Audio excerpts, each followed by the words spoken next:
Welcome, everybody, to this week's edition of Valpo Football Weekly, presented by our friends at Lakeshore Bone and Joint Institute. Brandon Vickery with you. Glad to be joined by the head coach of the Valpo football program, Landon Fox. We'll preview the season finale in just a few minutes, but first, let's look back. Final road game of the season on Saturday at Dayton. And coach, your defense had Dayton in a lot of third down spots, but they converted on 13 to 21 third downs. Then on the flip side, there were a few key third and one fourth down that didn't go your way on offense. How influential were those key down and distances in the outcome on Saturday?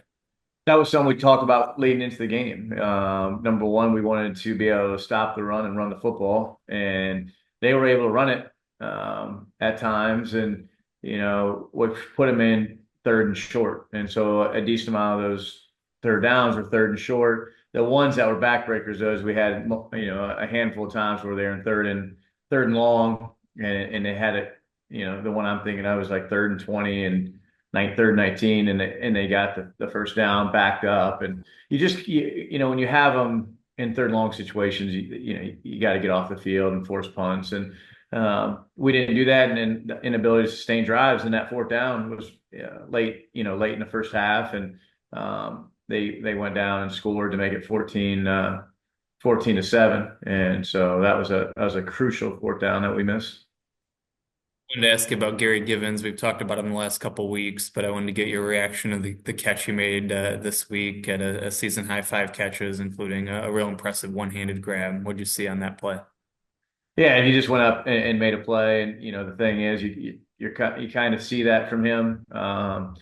He's shown the ability to make those kind of catches. I remember one of the first ones he did in fall camp. Going over across the middle and threw it out there, and Rowan threw it out there, and you're like, hey, he's not going to be able to get to it. And all of a sudden, he sticks his hand out and makes a one-handed catch. And so his ability to go up and get the football and have great, hand-eye control and make the play. And it was a fascinating play in terms of his ability to do it. And yeah, I really think, I was watching their sideline. I think they were just as, in awe of it than we were. And so credit him to going up and making a play.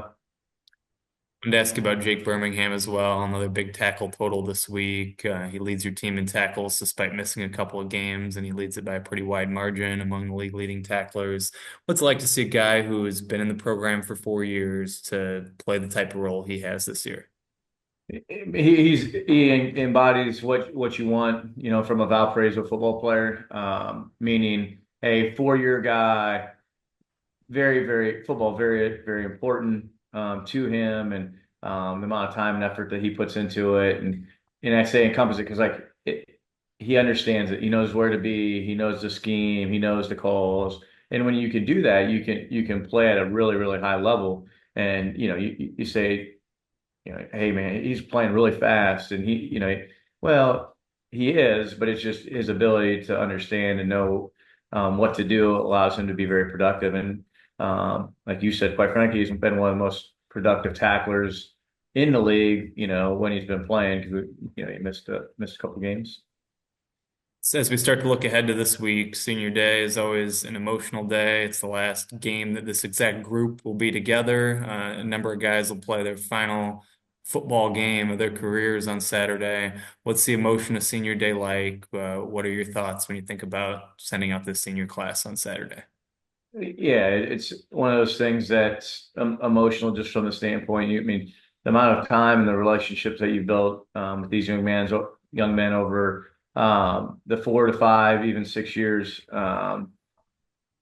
It's in a way, it's sad, because you're not going to get to be in part of their lives, as much as you were prior. I mean, you're always going to have that relationship, so that's never going to go away. But you just don't get to be around them. And to me, that's the favorite part of my job is to spend time with these guys and get to know them and help develop them. And heck, they help develop me. But that's where it is a little saddening, because you don't get to have that daily interaction with them. Looking ahead to the game itself, it's the Davidson team that rebounded from a lopsided loss to San Diego 2 weeks ago with a lopsided win over Morehead State. That was an impressive victory this past week. What can you tell us about this year's version of the Wildcats? What are some things they do well? Yeah, very similar to what who they've been. They have good athletes on both sides of the ball, offensively, defensively. Offensively, they're going to run their option, a form of option offense, and so gap control and eliminating explosive plays. You got to make them earn it. You're going to have to create some negative plays or some longer down distance. If you get in that 3rd and 2, 3rd and 3, 4th and 1 game again, it's gonna be hard, to get off the field. And so we got to be able to put them in 3rd and long or 2nd and long situations to force them other than just continuing to run the football. Defensively, they're a man-to-man, aggressive, come after you. So we have to be able to understand that and try to put ourselves in positions to take advantage of that. And that will be big offensively. And then kicking game wise, when they have had some troubles, you go back, we just played Dayton and you look at their game. That was a big part of the way Dayton beat Davidson was they were very good in the kicking game. So we have to be very good in special teams play. Is the head coach of the Valpo football program, Landon Fox, come support the senior class as part of senior day on Saturday, a 1 o'clock kickoff. Tickets at tickets.valpoathletics.com. Talk again down the road on Valpo Football Weekly, presented by Lakeshore Bone and Joint Institute.